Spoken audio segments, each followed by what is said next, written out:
Good evening. It's 9:34 in Vernon, BC, and it's the 6th, I believe. Yeah, 6th of November. Well, we got winter to look forward to now. It's going to be a few months. I was going to talk about uh, the fact that chapter 1, I talked about certain things and what God's plan, I believe, is. The thing is, right now, is we are in a situation where, God's plan is a far-reaching plan, and the things I talk about are basically the only thing that I know about talking about. I'm not a preacher. I don't really belong to anything right now, but I believe you can be spiritual and you don't have to be what they call religious. You can, so long as you come to the realization that you come into this world like I don't know how you could say it. You come into this world and you enter it. You enter it. Just like into the woman's egg. And there you start. And you stay for a number of years, anywhere from, I don't know, anywhere up to 90 or 100 years. I'm 90. A lot of people don't live that long. But the whole thing is, you're not here to, all the things people think they are here for is not true. They are here, they think that they're born, when they're born, well, they're going to basically go to school, get a job, get married, raise some kids, have a family, and then retire comfortably for 20 years or whatever, and then die. That's not it. That's no reason for you to be born. The reason for you to be born is to become a son of God. That's what it really is. And you're supposed to do this voluntarily, not being coerced into it. That's why God had to, let's put it this way. God knew that you and I could not keep His law. His law is totally holy. It's a holy law of the whole universe. He can't change it, can't overlook it. His law has a penalty of death. Now, if He was going to have all these people born and raised to be His future children, future sons is what He's planning on, then somebody had to cover for Him because they couldn't keep His law. And if that was the case, God would have to destroy them. He wouldn't end up with any sons. So before time began, before anything, before there was even a world here, there might have been a planet, but I don't know. The God and the Word, who basically how it's explained in Genesis is the Word was with God, and the Word was God. The way it has come down to now where most people that think about this make it that God is in three parts. One God in three parts. He's not a man. He's a spiritual being. That's as close as you can. That's as close as you can describe it. And there was what was called the Father, and the Word became the Son. And the Father and the Son were the family of God, along with the Holy Spirit, which was God. Now, you know, the premise is that you come into this world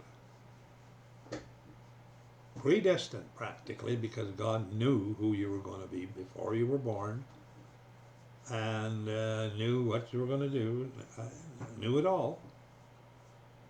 But in the one way, he left it open for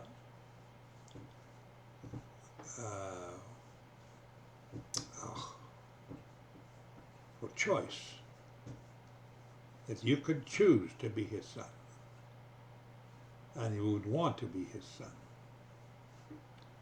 And to do that, he had to make it without, he had to make it with no restrictions.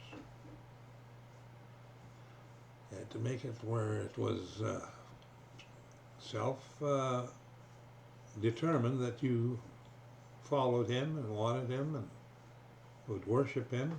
Once you realize, and this is the thing that I think many people do not realize, that the offer is for you to have the highest level of existence in the universe next to the Godhead, as being a son of God forever.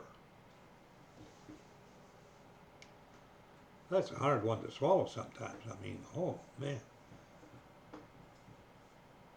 And the thing is, it's a big thing.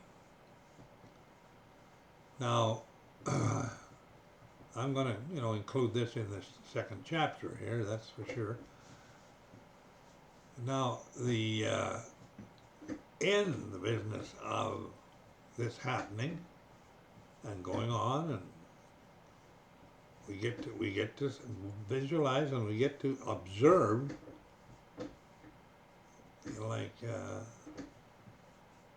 I think it makes a difference. I've observed things for now 90 years. Well, I didn't observe much the first years. So, but anyway, if a person can contemplate on that and basically think about it and study it and try to remember what happened and realize that there's a million things going on every day around the world. This is what's so amazing. People, if they read the Bible or hear somebody preach on something, they realize that they say that God is omnipotent, which means he's basically everywhere, and plus all the other things he is. And omnipresent, he's everywhere at once. The reason is he's not physical, he's spiritual. But he must be a huge, huge spiritual being. That he has such power, and a terrible amount of power needed to do that. and not just power, wisdom, strength. And you know, he basically, in a way, demands that people worship him. Not because he's narcissistic or anything like that. It's because his wisdom tells him that he is the only God in the universe. He is God. And as such, he demands that you don't worship some false God, because he is a jealous God. He has a right to be jealous. You know, there is no other. If he wants his creation to realize that he has made it possible for them to exist in this life for now with that realization. And he has promised them that if they totally believe him and recognize that he sent his son, his only son, to die in our place so that we could become his sons.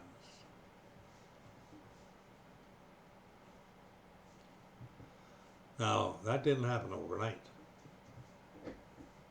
That must have happened in thousands and thousands of Earth years, millions maybe. Anyway, on a little different touch just for a minute, there was an election in the United States, or presidential election, last night, yesterday. And I've been following those things pretty close. In fact, I first of all started watching Donald Trump on YouTube in, I don't know, early 2016, I believe. And I started watching him put on these rallies all around the country, United States.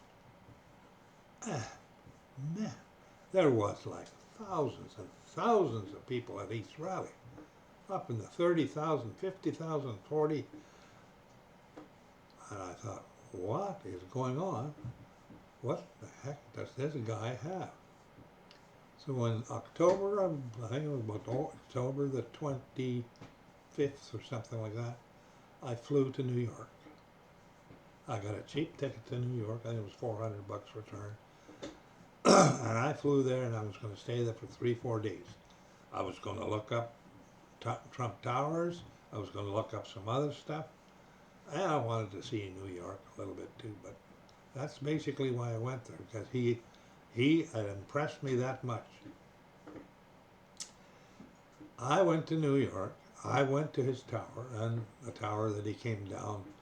It's still, you can see it on YouTube. It came down at 2D, and when he declared he was going to run for president, came down these escalators. His tower inside is full of escalators that go up like ladders. You can look at them. They go up 100 stories. No, not maybe. No, it can't be. He maybe goes up so many stories and then goes to elevators again. But anyway, standing outside of that building when I got there, on the street, and I was looking up at it, bending my head back and looking up at it, and I could just about fall over backwards trying to look at it. It was that high. It was 100 and some floors. And, you know, the Empire State Building, I think, is 113 stories. And I think he's just under that. And I was pretty impressed with that building. My. And he has another one. This was on 5th Avenue. Other avenue, I forget what avenue it is. He has another tower Plus he has now some other buildings that he's converted to big hotels. I think he converted the old post office in New York. That's a big building. Converted it, redid it, made it into a fancy hotel. So I remember when I was there, for instance, I went to McDonald's. I didn't know where else to eat. And I thought, I know McDonald's. McDonald's is good enough for a couple of days. I'll just eat here. And so McDonald's, I went to the one in Times Square, right down in Times Square. And, you know, I could go in there and get a hamburger for $5. One day I went in there around noon, got a hamburger and a coffee, and the building was not that big, so downstairs was the actual restaurant, but no seating. You had to go up one floor. On the second floor was all seating. So I went up there and I sat down, had my phone, and I was looking at email and looking at this, looking at that. And this guy come in and he was carrying his tray and coffee and whatever. And he said, "Do you mind if I sit down with you?" And I said, "No, by all means, sit down." And there wasn't, you know, there was lots of open places. It wasn't that crowded or anything. And we got talking a bit, and I said, "Well, where are you from?" Oh, he says, "I'm from Istanbul. I'm here on a meeting at the United Nations." Oh, I said, "Is that right?" So anyway, we got talking away and whatever. I said to him, "By the way," I said, "I guess you maybe have seen or heard on TV or whatever that there's an election here in the United States between Donald Trump and Hillary Clinton." I said, "Do you get that on your TV in Turkey and Istanbul?" He said, "That's all we get. It's on all the time." And I just shook my head. I said, "You know what? This is, I can't believe that this is like a worldwide thing. Everybody's watching and paying attention to this place." Yeah, he said it's true. Now the thing is, that is a certain thing that happens in this world that, I mean, it's a big thing. And you're actually observing it, part of it, whatever. He just had another election, finished yesterday. He lost in 2020, and he wouldn't concede it because he said they cheated him. And they said, no, they covered up. And actually, there are people coming out now and saying it's absolutely true. We could prove now that for 4 years that they did cheat.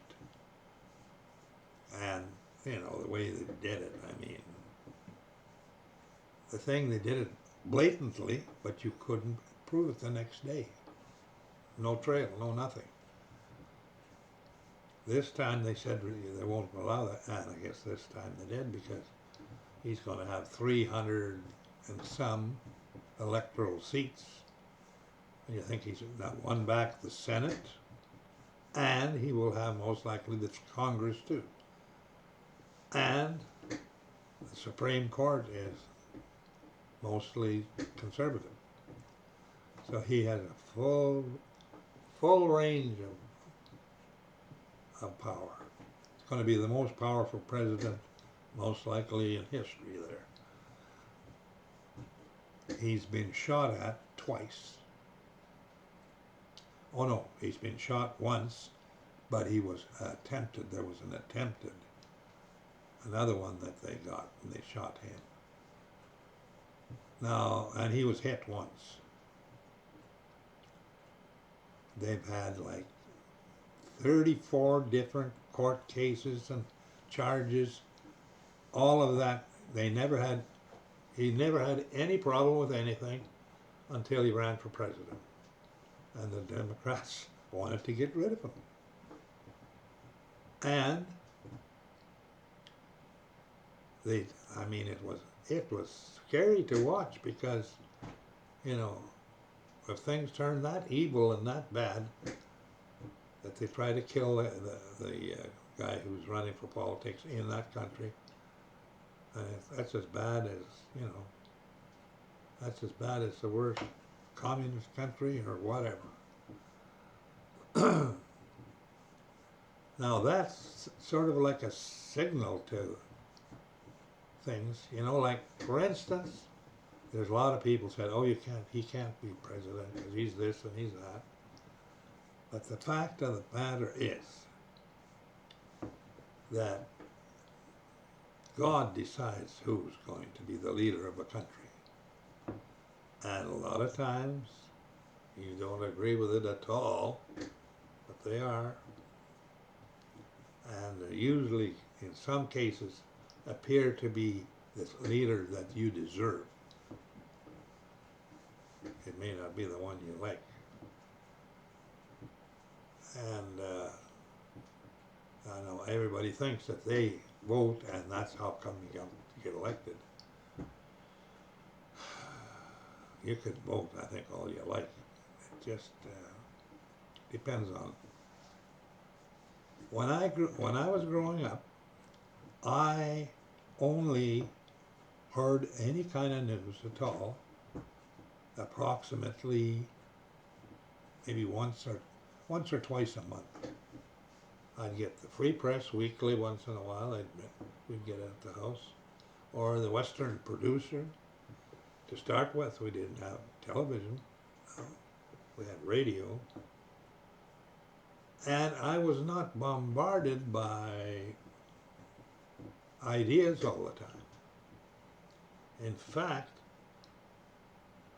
the guy that that we voted for, it was in Alberta. I remember him. He was a short, fat guy wearing a brown suit, hat bald, and he'd come around shaking everybody's hand. And I'm so and so. I know I'm the MLA for this district, and we're having the election, you know, on so and so and so. And I hope you get out to vote and make sure that you vote. And you know, we're gonna do everything we can for you. Blah blah blah blah. Wouldn't hear or see a word from him until maybe the next time it's 4 years were up.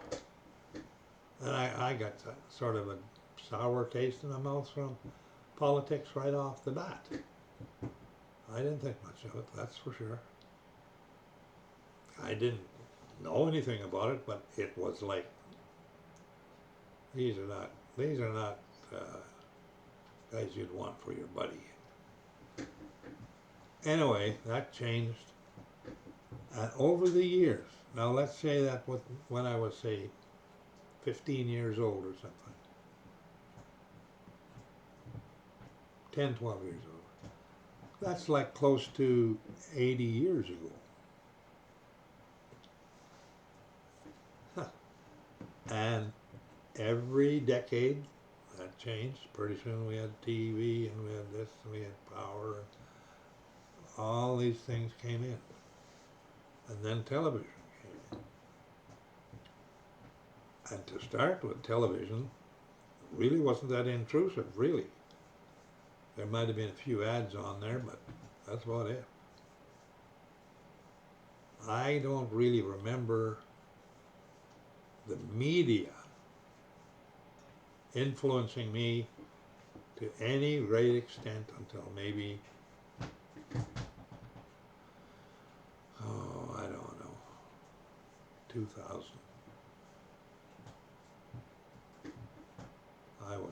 I didn't have a phone I was looking at all the time. TV on all the time. Right now, in this apartment that I'm living in, I have 2 TVs. I live here alone. One in the bedroom and one in this sort of little sitting room I have. And both over 50 inches. One's 50 and one's 55. I have an Alexa. I have an Alexa show, 8-inch show, and I have an Alexa 5-inch show. The show means they have screens. Alexa is just a voice thing. I'm not quite sure how to help you with that. And it just popped on now. So that's the difference. Now, when the place I live here, in this rest home, I listen to people, and it just makes me shake my head that what people believe. They can get very angry with you if you don't agree with what they believe. And it's all, every bit of it is from the media. It's not from their intelligence or wisdom or anything. But it becomes so ingrained that they honestly think it's their idea.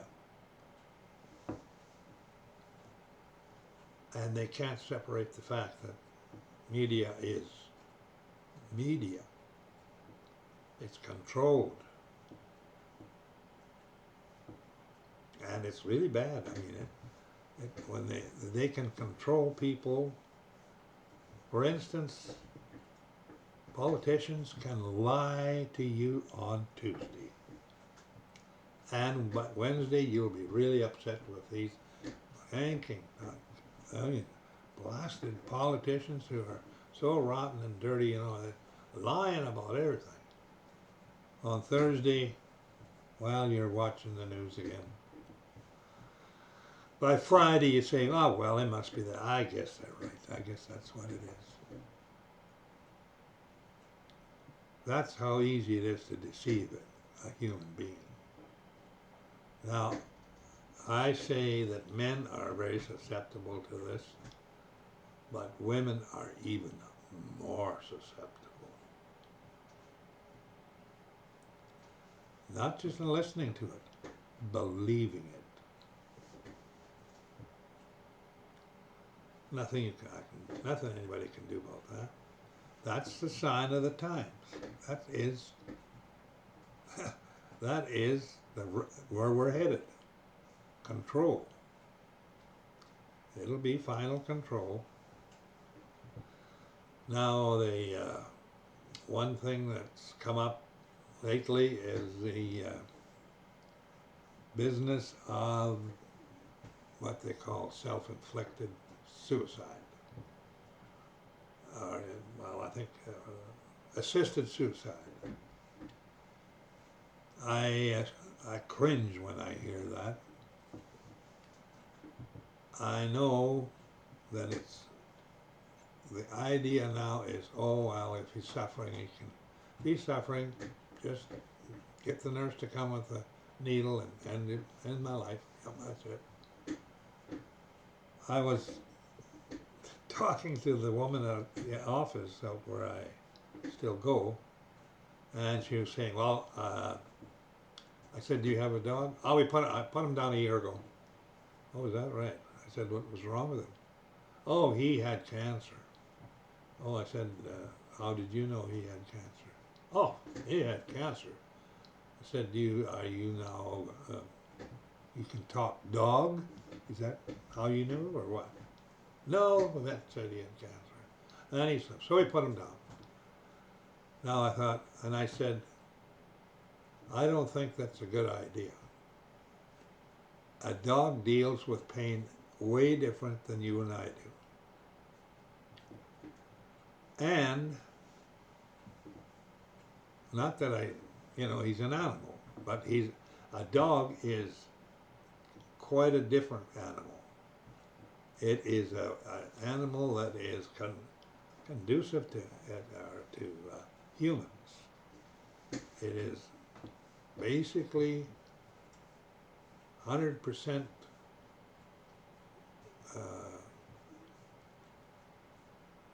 created to your pleasure. That's all they're interested in. Now to just say, oh, well, oh, he's suffering. The idea, you can't suffer, nobody's supposed to suffer, no. I don't know about that. Who decides that? You're deciding, you're playing God, eh? I said an animal will go and die if it has to. I had to put one down, and I did.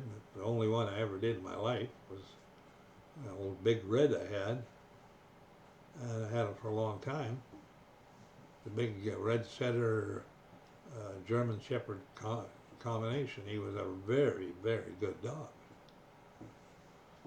Then we moved from the orchard. I moved to a house in the outskirts of town, and we had a pool. And he got, I guess it was cancer or something, because he'd be walking around and around this pool with his tongue hanging out and bleeding from his rear end. And I thought, it got so I was bailing him out of the pool, every few hours. He would walk around the pool and he'd tip and fall in.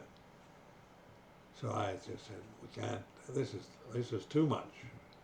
And he'd be looking at me. And, I wrapped him up in a big bedspread sheet and took him to the vet and said, we got to put him down. I guess we got to put him down out of his misery. He's bad. I mean, he wasn't whining or anything. No.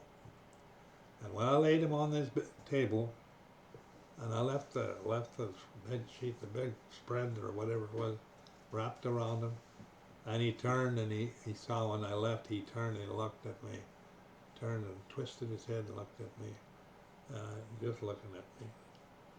And that just tore at me. Like he's looking at me, you're leaving me alone, you're leaving me here. That was awful. My son's girlfriend, live in, never got married. They've done that now for 30 years, I believe. Her father, he didn't die. He was assisted suicide. Anyway, I was talking to my son, and my son said, "Did you hear Don passed away?" No, I said, I didn't know that. Yeah, he said, they gave him the needle on Saturday. I said, what do you mean? Well, assisted suicide, he said. They decided to come over at 10 o'clock in the morning on Saturday, and the nurse is going to come over, and she's going to give him a pill first, and they're going to all talk to him and say goodbye and all this. And then once he has the pill and he's kind of all, kind of calmed down and kind of groggy from that, then she's going to give him the needle. And that'll be just a matter of a couple of minutes. And I said, man, that is getting weird. That's getting dangerous. Mind you, he was in bad shape. He had ALS. He was getting such bad bed sores.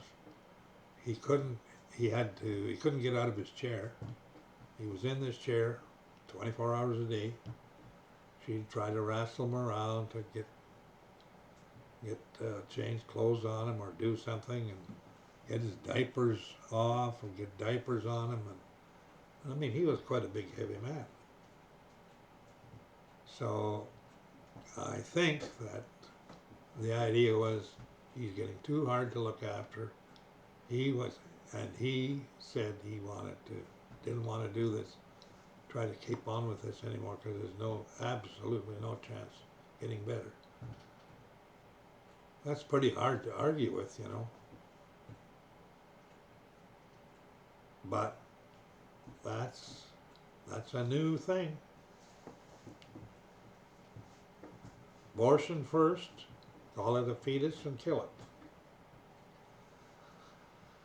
it. You know, it's a shame that women who for thousands of years, their main thrust in life was to have a family, get married, have a family, and have children.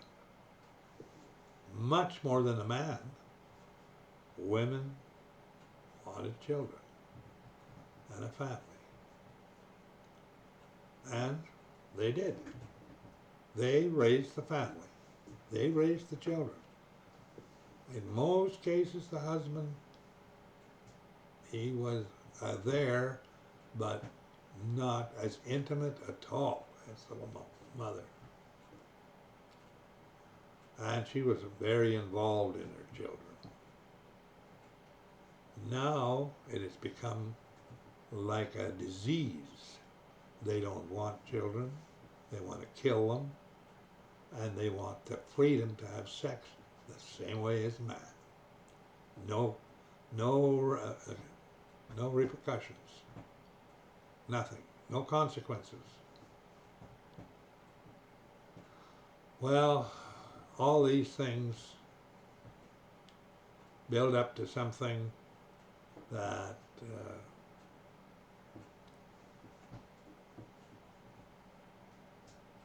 you know, I went to Sweden in 2019 and visited where my father came from and grandfather. And there was a woman that did a genealogy for me there back to 1776. She did it in town. That was her hobby. She did that. And the thing is, if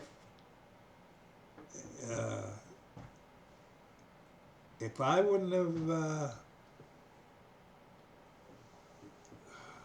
well, if I hadn't got married and had children, as it turned out, it's only my daughter that has one son that has children.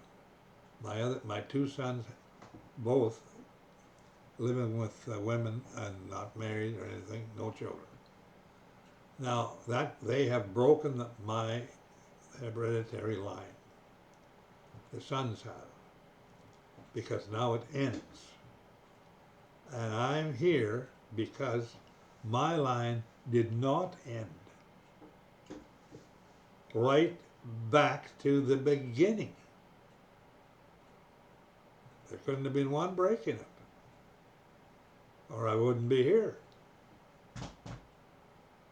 I mean, I don't think too many people think about that, or women think about that. And men too, of course, because it's not important to them anymore. They don't care. We used to have big families, farm families. I go out, back out to where I was born and lived. Can't find any hardly at all anymore. Just a bunch of old people basically hanging out, still making it, but they're just on their way out. I don't know any young ones at all. And that's just in a couple of generations. So that's how fast that can go. Our country is changing from a white race country to a multiracial country of strangers, because now women have reneged on their responsibility to have children. They don't want to have children anymore. But they still want to have sex with men. So it only takes about 2 generations, and pretty soon your whole country has changed, and there's no question about that. And I see it, I see it here already. I mean, right here, since I've lived in Vernon now for 50 years, or 48 or something like that, The difference in the people in Vernon has totally changed. There's so many East Indian people living in Vernon now that when they run for legislature or something like that, they win. They're that big a block. There used to be the white race was the block. Not now. And that's just in a matter of the last, I would say, 30 years. And here, where we don't, I mean, we never have black people here that much, the odd one. Here is the Far East people, Indonesia, India, Indonesia.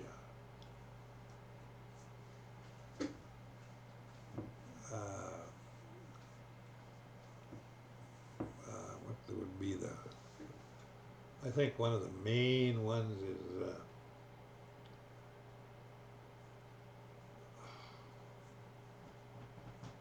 what would it be? I can't remember. It's in Indonesia anyway, Bali and in there, but it's not from Bali so much. It's from a bunch of islands together, 200 million people or something. And there's going to be a lot of Chinese here. East Indians, Chinese, and Indonesians, brown people. And I think the brown people are gaining very fast. And where I'm at in this care home, rest home, they have healthcare workers. They belong, you know, they're from the provincial healthcare. They're in here. There's about 6 of them every day, and they're working with people in here. They're doing this. They do things like they got to give them their pills. They can't take the pills on their own. They don't know what pills to take.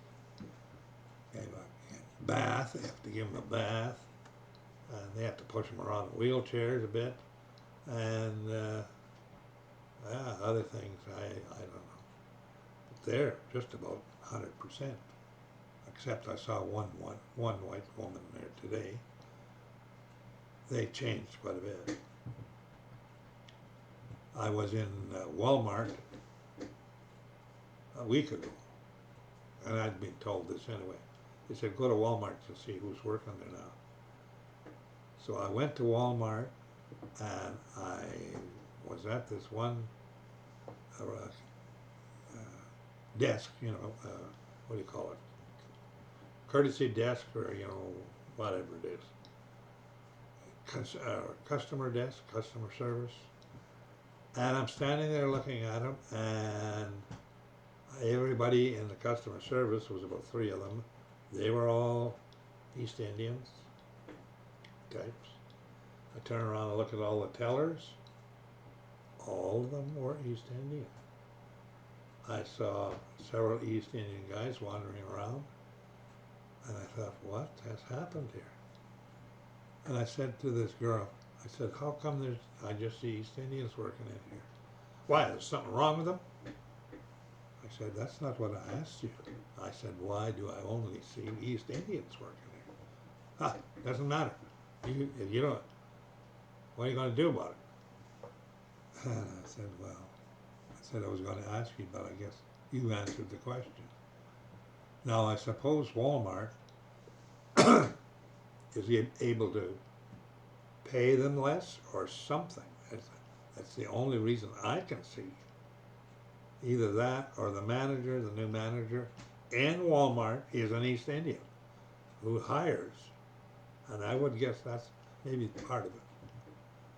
And if he does, he only hires East Indians. I don't think that's right. Nothing I can do about it. That is for sure. It's amazing what happens and how little power you have. You have no power. The reason is because you come into this realm of the world, Earth system. You mull around, you do all kinds of things for 50 to 90 years, boom, you go out the other end, you're dead, your spirit goes back to God who gave it to you, and that's what it is. It's a short trip through here with the idea that you have to make up your mind and believe certain things. You either believe this or that, which means you're either going to be in the next kingdom with God, living forever, or you're not. You can't buy your way in, you can't do good deeds or anything like that.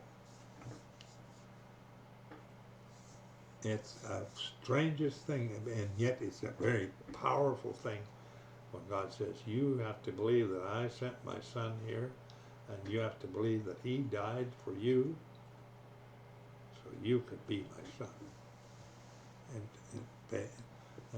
paid for your penalty. And then you're supposed to be grateful for that, thank me for that, and worship me. That's basically about it. And I don't know, people just don't grasp that. And that means that they won't survive very long. They'll just live here for whatever years they have. And I have to say, basically, I don't get a chance to say it to people too often, but you know, if that's what you believe, this is your best life, you better enjoy it, because you're not going to have anything else. Nothing. You're finished. And to me, that's no greater failure than that. Loss and failure. So we'll have to call that good tonight. And God bless you. I hope you pay attention. I hope you realize how important you are and how big a decision you have to make. Thank you.